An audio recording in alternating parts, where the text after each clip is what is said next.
এসো আমার বিশ্বস্ত বন্ধু, আমার দিদারে এসো। খোদা তাআলা জনাব অখুনাতুনকে সহি সালামতে রাখুক।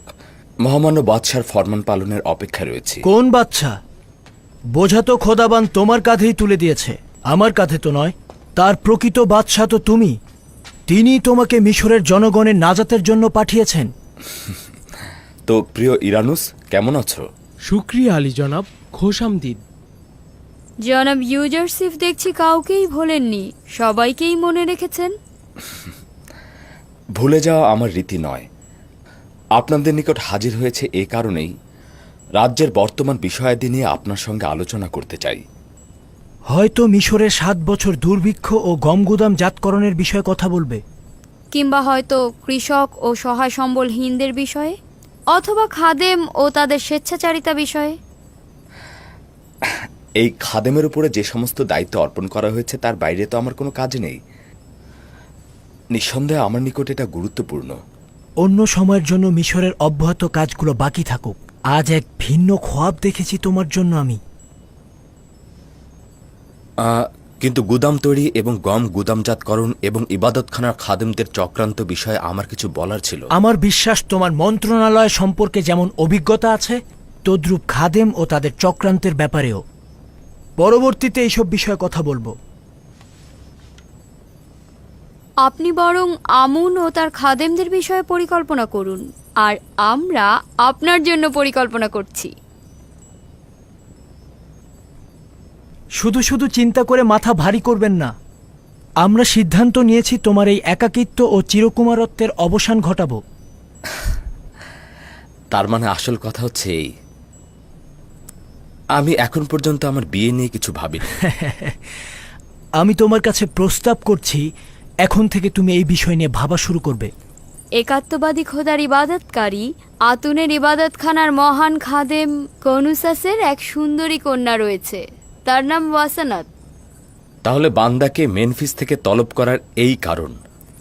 আপনি আজই মহান খাদেম জনাব কনুসাসের নিকট যাবেন এবং তার কন্যাটিকে একবার দেখে আসবেন। এত তাড়াহুড়া করে? কেন নয়, ওয়াসেনাত সুন্দরী এবং একাত্মবাদী খোদার পূজারী। হ্যাঁ,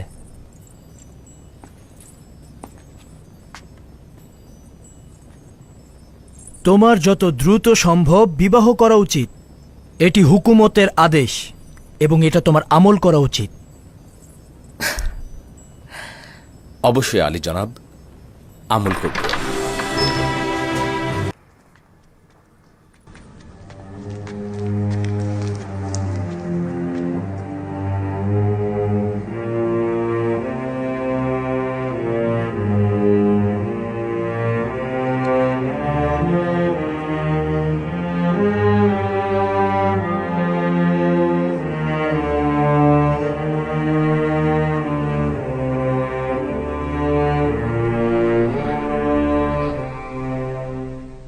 আমি বৃদ্ধ এবং অসহায় হয়ে গিয়েছি, তাই না?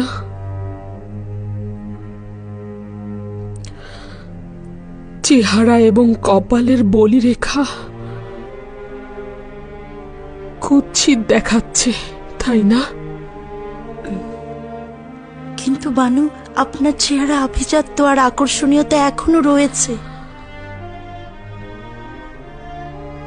তার মানে ইউজারসিফ এখনো আমাকে পছন্দ করবে? আপনি এখনো আগের মতোই মেহেরবান ও ভালো লাগার মতোই আছেন, চিন্তা করবেন না বানু।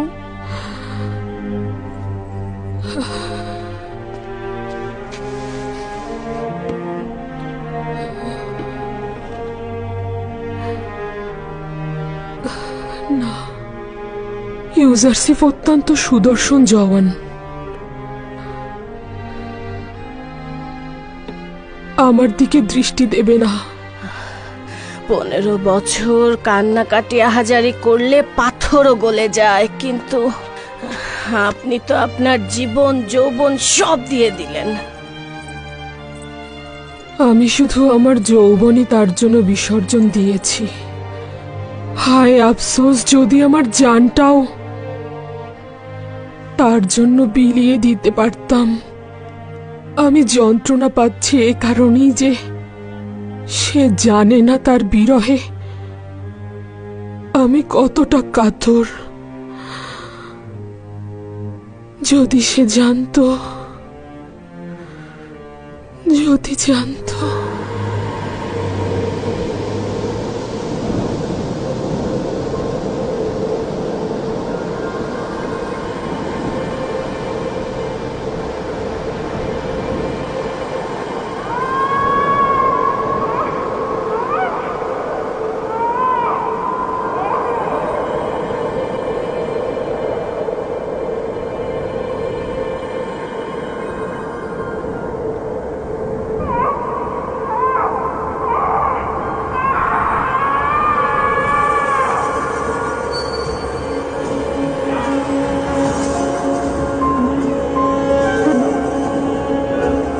তুমি কে?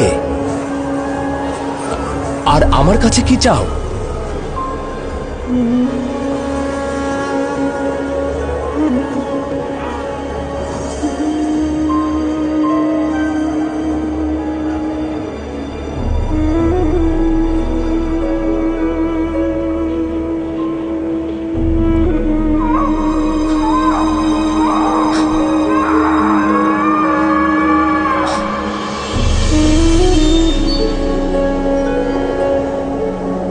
এই নারী কে ছিল? আমার কাছে কি চাইছিল? কেন তার চেহারা চিনতে পারলাম না?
Puedo ver que todas estas personas están muy eufóricas. Este es un gran día, Yuzarsif. Un gran día para el Imperio.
গতরাতে আপনার চেহারায় গভীর দুশ্চিন্তার ছাপ দেখেছি।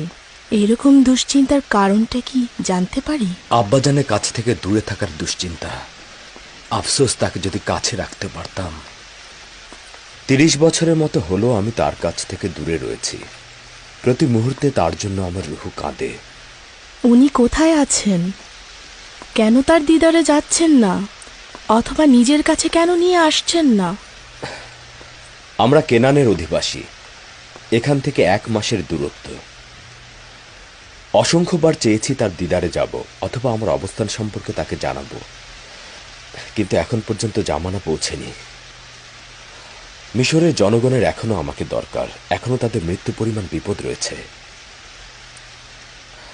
খুদা এখনো মিশরের জনগণের দেহ ও রুহুকে হুমকি প্রদান করছে। আমি এখনো তাদের জন্য তেমন কোনো কাজ করতে পারিনি। আশঙ্কা হচ্ছে আব্বাজান ও আত্মীয়স্বজনের প্রতি নজর দিতে গিয়ে আমি আমার ওজিফা সম্পর্কে গাফেল না হয়ে যাই। আমার উপর অর্পিত দায়িত্ব না অসম্পূর্ণ থেকে যায়। তাহলে কি করে হবে? ওখানে আপনার পিতা ও আত্মীয় স্বজন আছে, তাদের পাশে থাকা আপনার কর্তব্য। একদিন তো তারা অবশ্যই মিশরে আসবেন। সেই দিন পর্যন্ত বিরহ বিচ্ছেদ সহ্য করা উচিত। আর একথাও সত্য যে আমি আমার অবস্থান সম্পর্কে যদি আব্বাজানকে অবহিত করি, তাহলে আব্বাজান আমার ভাইজানদের ভুলের জন্য তাদের অভিশাপ দেবে। বিশেষত আমি জানি যে বনি ইসরায়েলেরা এখনো ঘুম থেকে জাগ্রত হয়নি। তাছাড়া তো এই বিরহ বিচ্ছেদ মহান খোদা তাআলার ইচ্ছাতে সংঘটিত হয়েছে। বলছিলেন বনি ইসরায়েল? ইসরায়েল আমার আব্বাজান ইয়াকুব নবীর উপনাম, তাই আমাকেও আমার ভাইজানদেরকে বনি ইসরায়েল বলে ডাকা হয়। মনে হচ্ছে আপনি আপনার ভাইদের কাছ থেকে গভীর আঘাত পেয়েছেন, কিন্তু পিতার নিকট আপনি সে কথা গোপন রেখেছেন। আচ্ছা, আমি কি সেই কারণটা জানতে পারি? হ্যাঁ, পরে জানতে পারবে।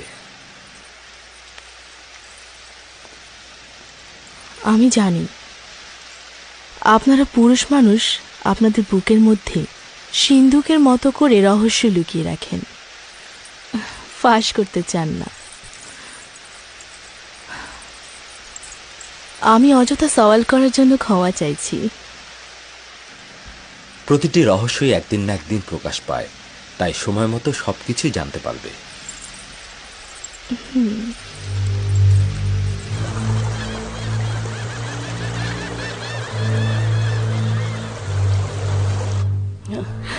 কয়েক বছর আগে আপনাকে বলেছিলাম ইবাদত খানার একজন জাদুকর ভবিষ্যৎবাণী করেছে ইউজাসিফ আপনার ঈমানকে বিপদে ফেলে দেবে। ইউজাসিফকে ভুলে যান, ভুলে যান। এটি আপনাকে অসংখ্যবার বলেছি, কিন্তু আপনি আমার কথা পাত্তা দেননি।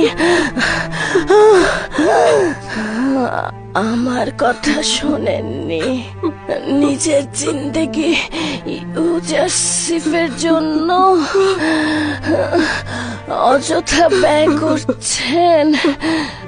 আপনি এখনই এই ধ্বংসাত্মক ইশক থেকে মুক্ত হয়ে যান। ইউজাসিফকে ভুলে যান, নিজের চিন্তা করুন। আমার জুলেখা, নিজের দিকে লক্ষ্য রাখুন, নিজের দিকে।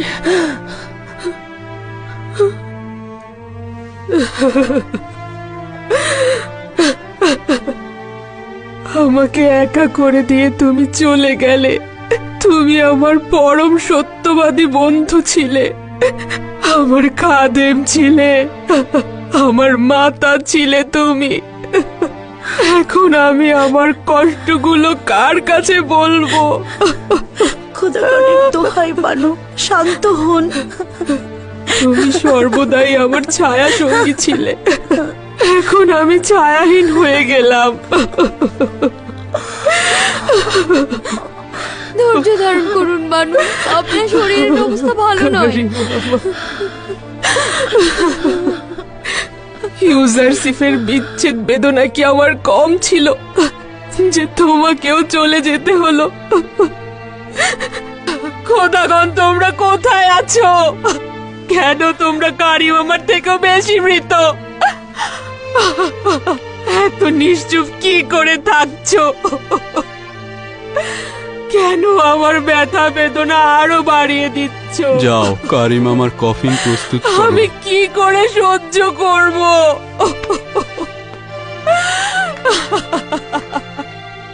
সে সব সময় আমার হেফাজত করত। আমি ঘুমিয়ে থাকতাম, সে আমার শিওরে দাঁড়িয়ে থাকতো। ঘুমাও কারি মামা, জুলেখার অপমান আর শুনতে হবে না তোমাকে। জুলেখার ব্যথা বেদনাগুলো আর হজম করতে হবে না।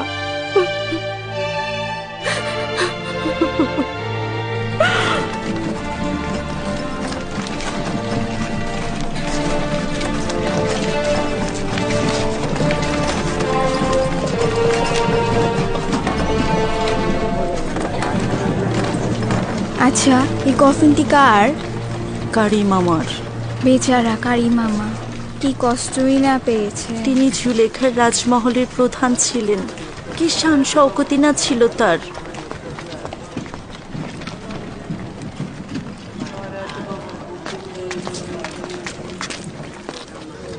তার মানে রাজমহলে কেউ নেই? তা বলতে পারবো না, তবে দারুণ সুযোগ। এই সুযোগ কাজে লাগাতে হবে। চল চল।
আফসোস, এটা নেওয়া যাবে না। পারবো না।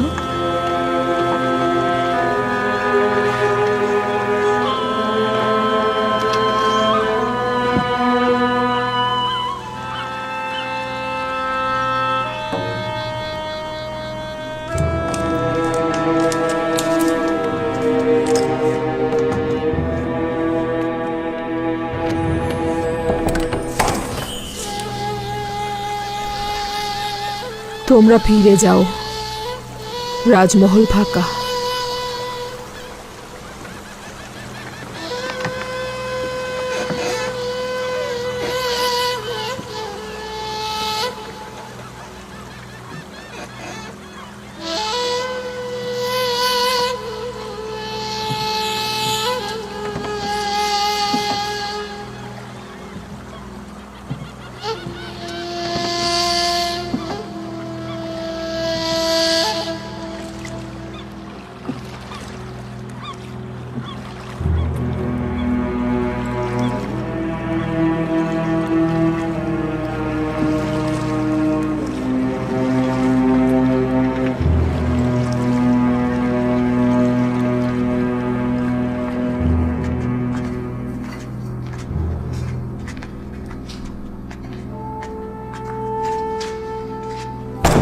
আরে কি হলো? শব্দ করছিস কেন? আস্তে। এইটা পুঁতিপাড়ের রাজমহল নাকি পেত্তাতাদের?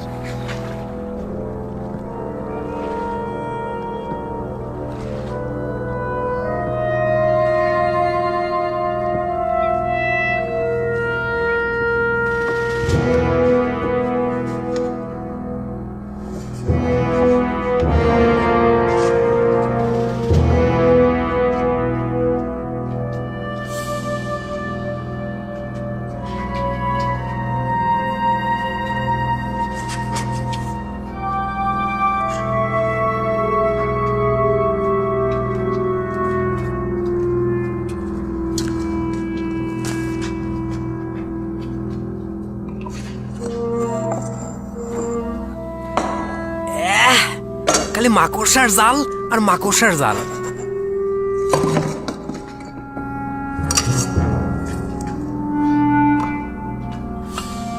চল চল, এখানে কিছুই নেই, চল। আয়, আয়, আয়।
এখনই তাকে কিছু বলবার দরকার নেই, এতে তার দুশ্চিন্তা বৃদ্ধি পাবে।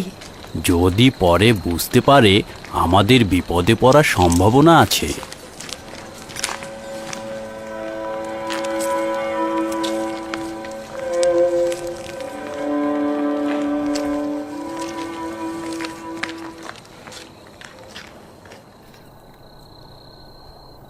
কি হয়েছে? এখানে কেন দাঁড়িয়ে আছো? আপনার জন্য একটা খারাপ খবর আছে বানু। মানে একটা খারাপ ঘটনা ঘটেছে। রাজমহলে চুরি হয়েছে আমার বানু।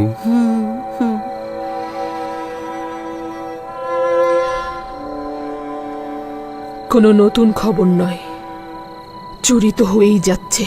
ফেরার সময় দুজন জওয়ানকে দেখলাম রাজমহল থেকে বেরিয়ে পালিয়ে যাচ্ছে। তাদেরকে চিনতে পারিনি, মনে হলো উপকূলীয় এলাকার ভবঘুরে। যখন বুঝতে পারলাম তখন অনেক দেরি হয়ে গেছে, আমাদের পক্ষে কিছু করা সম্ভব ছিল না।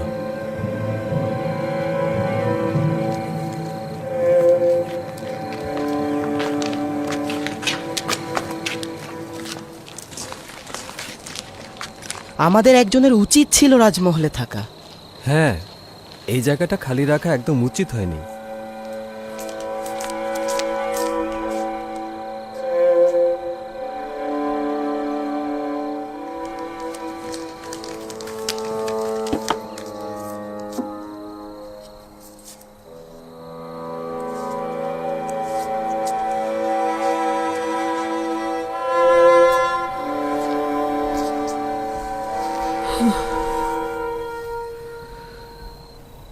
স্বর্ণালঙ্কার দিয়ে কি করব? নিজেকে কার জন্য সজ্জিত করব? ইউজারশিপের জন্য?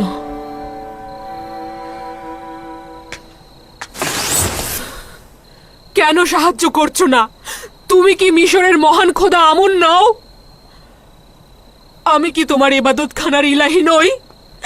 তোমার সহধর্মিনী নই? কতকাল পর্যন্ত শুধু চেয়ে চেয়ে দেখবে? কেউ একজন আমাকে সাহায্য করো। আমি আর কত সহ্য করব? ইউজারশিপের বিরহ বেদনা, কারিম আমার মৃত্যুর শোক, আমার জাহানের আধিপত্য চলে যাওয়া, রাজমহলের সবকিছু চুরি হওয়া, আর কত সহ্য করতে হবে আমাকে বলো। আমাকে কেন সাহায্য করছো না?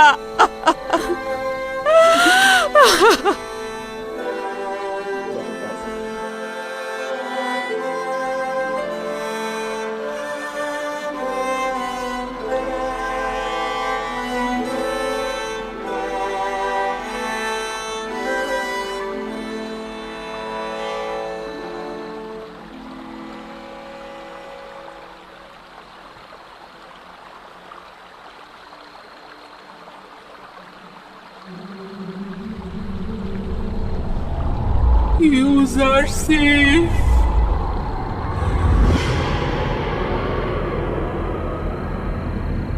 আমাকে সাহায্য করো, সাহায্য করো।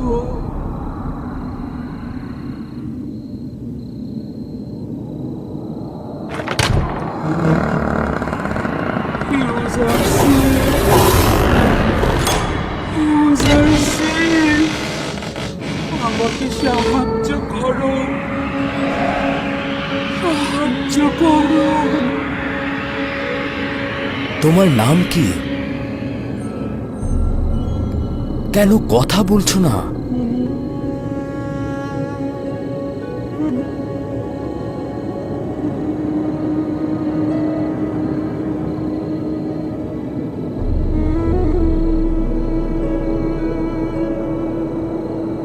ইউজারশিপ, আমাকে সাহায্য করো। তুমি কে? সাহায্য করো আমাকে। আমার কাছে কি চাও? ইউজারশিপ, ইউজারশিপ।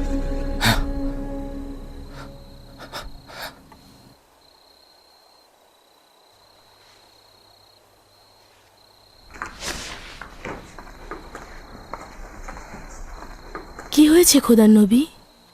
আবারও সে বৃদ্ধ মহিলাকে দেখলাম।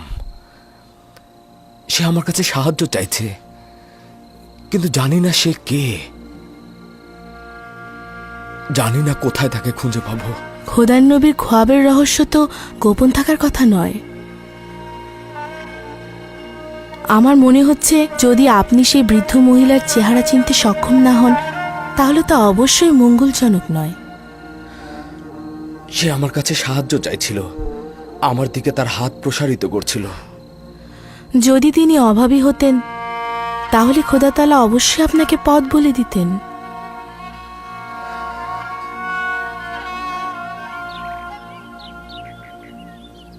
এই অভাবী কে?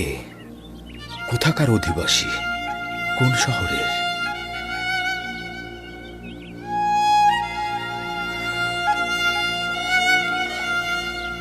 তার সন্ধানে আমাকে কোথায় যাওয়া উচিত?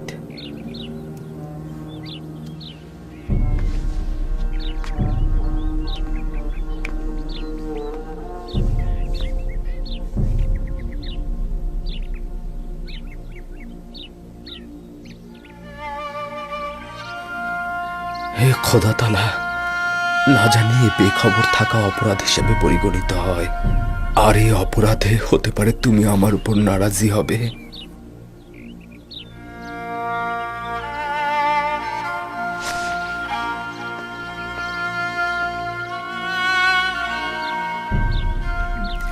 বানু, আমি ওনাকে যে কয়দিন ধরে দেখছি কখনো তৃপ্তি সহকারে খাবার খেতে দেখলাম না। হয়তো ভাবছেন এই শহরে তার থেকে অধিক কেউ ক্ষুধার্ত রয়েছেন, তাদের কথা চিন্তা করেই হয়তো তৃপ্তি সহকারে খাচ্ছেন না।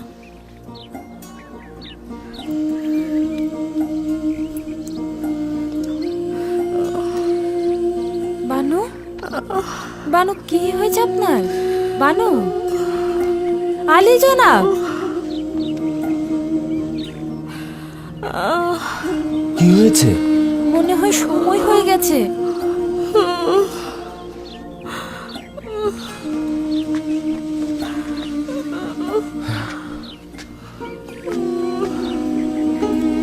আলী জনাব, ধাত্রীকে খবর পাঠান। আসুন বানু, আসুন। এই তো আর একটু।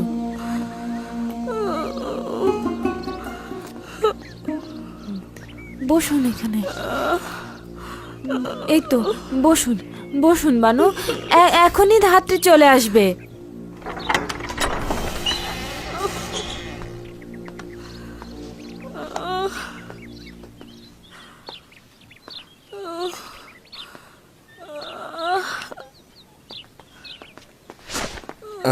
মালিককে ধাত্রীর খোঁজে পাঠিয়েছি আমি।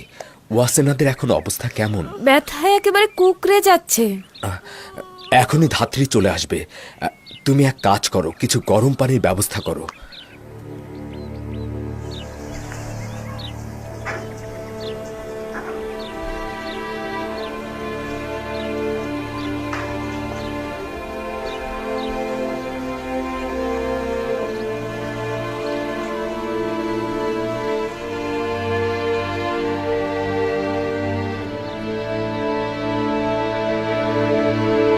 আমার সন্তানকে দেখে রাখবেন, আমার ইউসুফকে দেখে রাখবেন, ওদেরকে কখনো অবহেলা করবেন না। মায়ের অভাব যেন ওরা বুঝতে না পারে, কথা দিন।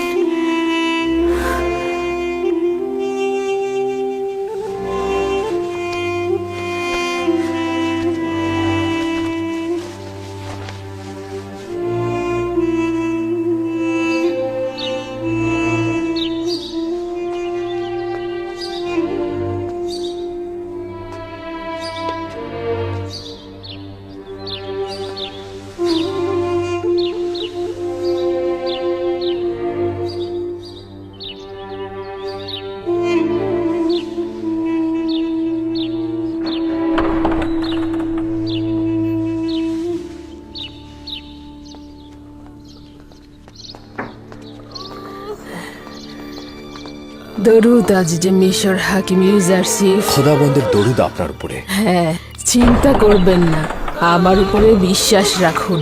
বানু ওয়াসেনাত কোথায়? আমার সঙ্গে আসুন। হ্যাঁ, আচ্ছা।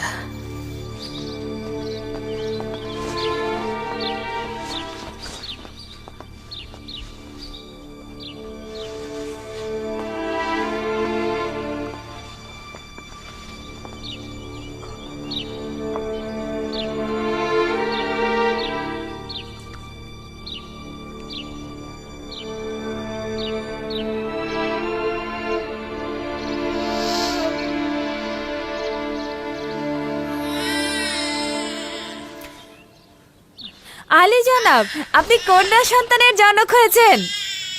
কন্যাটি দেখতে তার পিতার মতোই হয়েছে। ওয়াসেনাদের হাল হাকিকত এখন কেমন? সে সুস্থ আছে তো? তারা দুজনেই ভালো আছেন।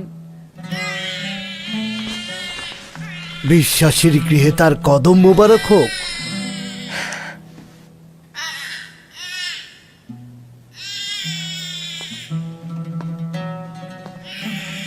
জনাব ইউজারসিফ, বেশ কয়েকবার আপনার গলার এই মুহূর্তটার দিকে লক্ষ্য করছি। আপনি এটা স্পর্শ করে প্রশান্তি অনুভব করছেন। এটা আসলে কি? এটা মৌদ নামক মোহর, যা আমার নামে লেখা হয়েছে। মৌদ? এটা সেটাই যার মাধ্যমে সকল আম্বিয়া তাদের কষ্ট ভুলে লক্ষ্যে পৌঁছে যান। খোদা তাআলা সকল প্রতিনিধির আশা আকাঙ্ক্ষার প্রতিফলন ঘটান।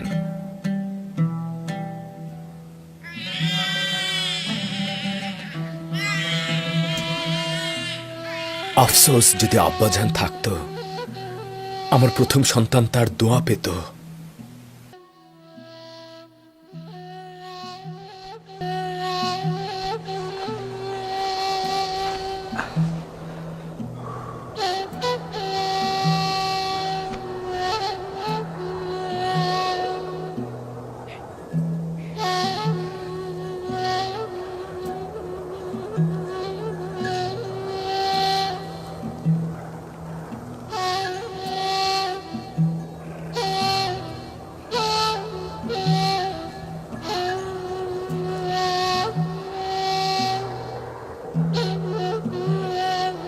আব্বাজান, ভেড়া চড়ানোর জন্য আপনার এখানে থাকবার দরকার নেই। আপনার বরং গৃহে থাকাই উত্তম। মরু অঞ্চল, প্রচন্ড গরম। আপনার কষ্ট হচ্ছে না আব্বাজান? না পুত্র আমার, খোদা তাআলার সৃষ্টির অপরূপ সৌন্দর্য এবং প্রকৃতির এই লাবণ্য আমার কষ্টকে উপশম করে দেয়।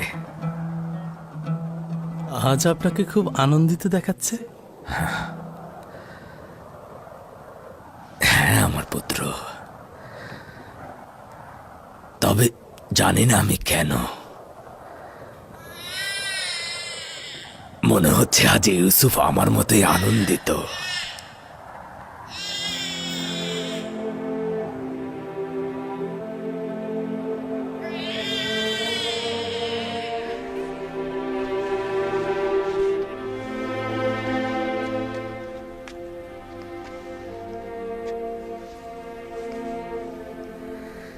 খোশ আমদেদ আমার প্রিয় কন্যা, আমি তোমাকে মালাসে বলে ডাকবো, যার অর্থ ভুলে থাকা। তোমার আগমনের মাধ্যমে আমি আমার পূর্বের সকল দুঃখ ভুলে গিয়েছি। মালাসের কদমের বরকতে মেনিফিসের সকল নিঃস্ব ও অভাবীদের দাওয়াত করতে চাই।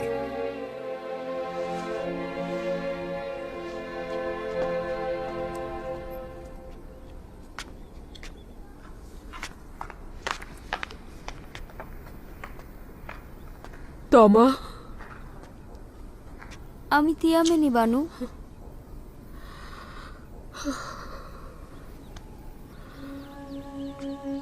আমি ঠিক মতো দেখতে পাচ্ছি না, সবকিছু অন্ধকার লাগছে। অবিরাম কান্নার জন্য এরকম হচ্ছে। কেন এভাবে কাঁদছেন বানু? এভাবে অবিরাম কান্নার ফলে আপনার চেহারা বিবর্ণ হয়ে যাচ্ছে, আপনার চোখগুলো নষ্ট হয়ে যেতে পারে। কেন নিজের কথা ভাবছেন না একবারও? এগুলো অনেক পুরনো কথা। কান্না আমার মানসিক ক্ষতের উপশম। যদি কান্না না করি, দিওয়ানা হয়ে যাব। কি হলো? আবার কোথায় যাচ্ছেন বানু? নীল নদের জেটির পাশে আমার সাথে যাবে? রুদামুনের কাছে ইউজারসিফের খবর জানবো। আমি তো আর আপনার পথে বাধা সৃষ্টি করতে পারি না, আর আপনাকে এভাবে একা ছেড়েও দিতে পারি না। অতএব আপনার সাথে যেতে বাধ্য হচ্ছি।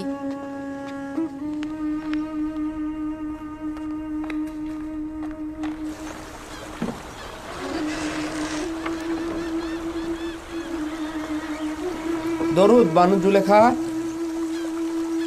তুমি কি বলতে পারো রুদামুনকে কোথায় পাওয়া যাবে? শামাত, তিনি সর্দার হরিণহোপের সাথে উত্তর মিশরের হিত্তিদের বিদ্রোহ দমনে গেছেন। কবে ফিরে আসবে বলতে পারো? না, আমি তা জানি না বানু।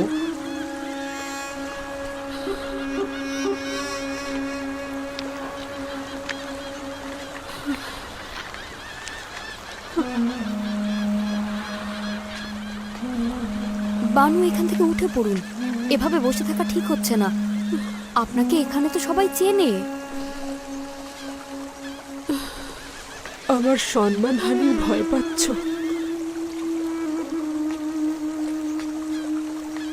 আমার লজ্জা শরমের আর কি বাকি আছে? আমাকে অবজ্ঞা করার গল্প এখন জনগণের মুখে মুখে।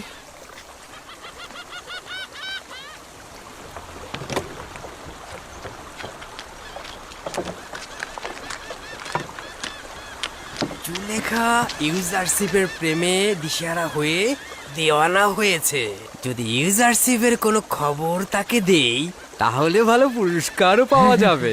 তাহলে চোখ কান খোলা রাখবো। ইউজারশিপের তেবসে আসার খবর জানলেই তাকে খবর দেব।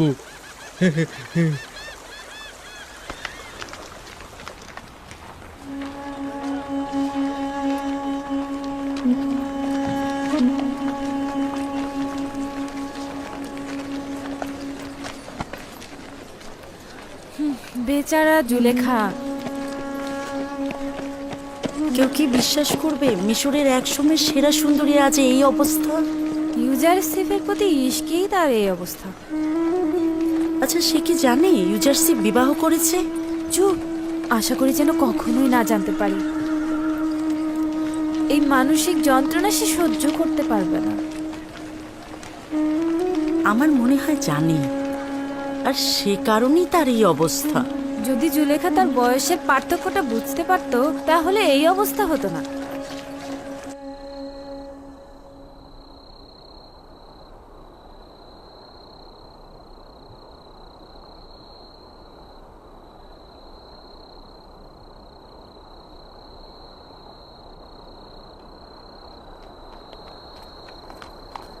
সঠিকভাবে দাঁড়াও, প্রস্তুত থাকো।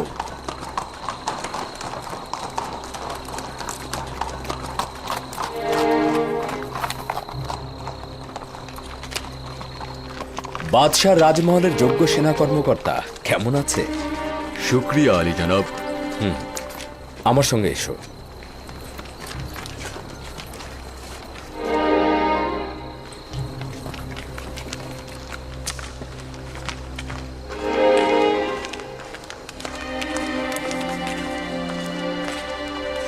কি হয়েছে আজিজে মিশর জনাব ইউজারসিফ, হঠাৎ করে অসময়ে রাজমহলে? ইরানুস ও রাজমহলের বাবুর্চিকে আমার নিকট নিয়ে এসো। ইরানুস এবং রাজমহলের বাবুর্চিকে খবর দাও। আদেশ শিরোধার্য। মশালগুলো জ্বালাতে বলো। দ্রুত করো, মশালগুলো জ্বালিয়ে দাও। জনাব ইউজারসিফ, মহামান্য বাদশাহ অখনাতনকে জাগ্রত করব? না, প্রয়োজন নেই, এখন সে নিজে থেকে জেগে উঠবে। আমাদের সঙ্গে তার কি কাজ রয়েছে এটা কি বলেছে? না, শুধু দ্রুত যেতে বলেছে। দরুদ আজিজে মিশর জনাব ইউজারসিফ। খোদাবন্দের দরুদ তোমাদের উপরে। তোমাদেরকে আমি কতবার বলেছি আমার সামনে তাজিম করবে না। মনে হচ্ছে দৌড়া না মারা পর্যন্ত তোমরা এই কাজ পরিত্যাগ করবে না। আদেশ পালনীয় আলী জনাব, আর এমনটি হবে না। মহামান্য বাদশার জন্য উপযুক্ত খাবার ও শরবত তৈরি করো। এই গভীর রাতে? হ্যাঁ, কিছুক্ষণের মধ্যে মহামান্য বাদশাহ ক্ষুধার্ত হবেন এবং আমাদের কাছে খাবার চাইবেন। এখন পর্যন্ত তো এরকম হয়নি জনাব ইউজারসিফ। আপনি কি সন্দেহ নিশ্চিত? পোষণ করো না। যখন আলী জনাব বলেছেন বাদশাহ ক্ষুধার্ত হবেন, তার মানে হবেন। যত দ্রুত সম্ভব, সময় খুবই সংক্ষিপ্ত। তত্ত্বাবধায়ক ও রাজমহলের সকল অধিবাসীকে খবর দাও, সবাই যেন উপস্থিত থাকেন। আর মালিক, আপনি আমার সঙ্গে চলুন। রাতের খাবার অর্ধেক রয়ে গেছে, সাথে কিছু ফল প্রস্তুত করি, তাতেই মনে হয় হয়ে যাবে। হ্যাঁ, এটাই যথেষ্ট হবে। বাদশাহ এর থেকে বেশি আর খাবার খাবেন না। এইটার অর্থ হচ্ছে বাদশার জরুরি তলব। এই অসময়ে আমি এমন ক্ষুধার্ত কেন? এইরকম তো এর আগে কখনো হয়নি। ঘুমানোর আগেই তো খাবার খেলেন। এমন নয় তো যে গুরুতর কিছু? আমি কি সিনেহকে খবর পাঠাবো? না, দরকার নেই। আমার এই ব্যথা শুধুমাত্র ক্ষুধা থেকেই হচ্ছে।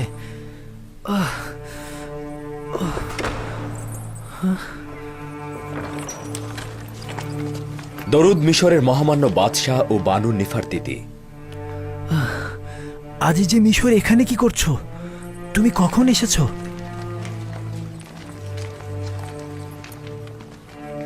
মহামান্য বাদশাহ নিশ্চয় ক্ষুধার্ত। খাবার কিছু আছে, ক্ষুধার জ্বালায় মরে যাচ্ছি।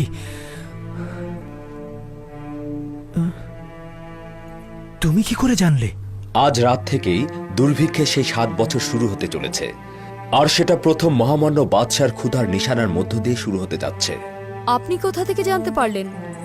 আপনি তো মেনফিসের অবস্থা দেখতে গিয়েছিলেন। মেনফিস থেকে তেবসের এত দীর্ঘ রাস্তা কি করে আসলেন? এসব আমি পরে খুলে বলবো। মহামান্য বাদশাহ কি খাবার খেতে ইচ্ছুক নন? তোমার কাছে দেখি কোনো কিছুই গোপন নয়, সবকিছু আগেই ভেবে রেখেছো।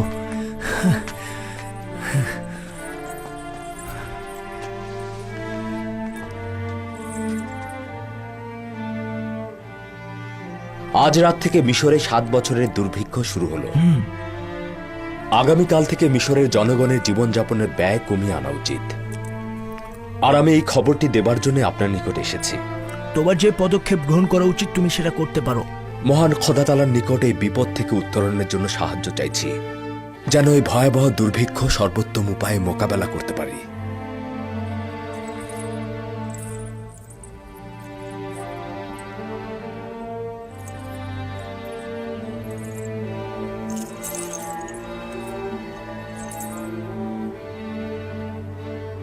জনাব ইউজারসিফ বড়ই আজীব। আমার তো বেশ ক্ষুধা লেগেছে। তার মানে আমরা যেভাবে ক্ষুধা অনুভব করছি জনগণের অবস্থাও কি তাই হবে? দুর্ভিক্ষ শুরু হয়েছে এটা জনগণ কিভাবে জানবে? জনগণ তার নিজে থেকে বুঝতে পারবে। মাটি ফেটে চৌচির হয়ে যাবে, আসমান কৃপণতা করবে, বৃষ্টি হবে না, ফসল উৎপাদন ব্যাহত হবে। আর এগুলোই হলো দুর্ভিক্ষের নিশানা।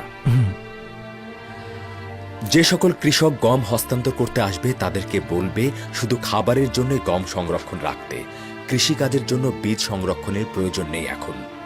সকল শহরে এটা ঘোষণা করে দাও যে এবছর বৃষ্টি হবে না, সে কারণে কোনো চাষাবাদও হবে না, সুতরাং মাটিতে বীজ ছিটিয়ে কোনো লাভ হবে না। আর আমাদের প্রতিনিধিদেরকে জানিয়ে দেবে প্রতিটি শহরের ধনী ও গরিবের সংখ্যা সঠিকভাবে হিসেব করে বের করতে এদের হিস্সে একরকম হবে না। আর আমাদের এটা অবশ্যই পূর্বে নির্ধারণ করতে হবে দুর্ভিক্ষের সময় কে কতটা পরিমাণ গম পাবে এবং কি মূল্যে তাদেরকে গম বিতরণ করা হবে।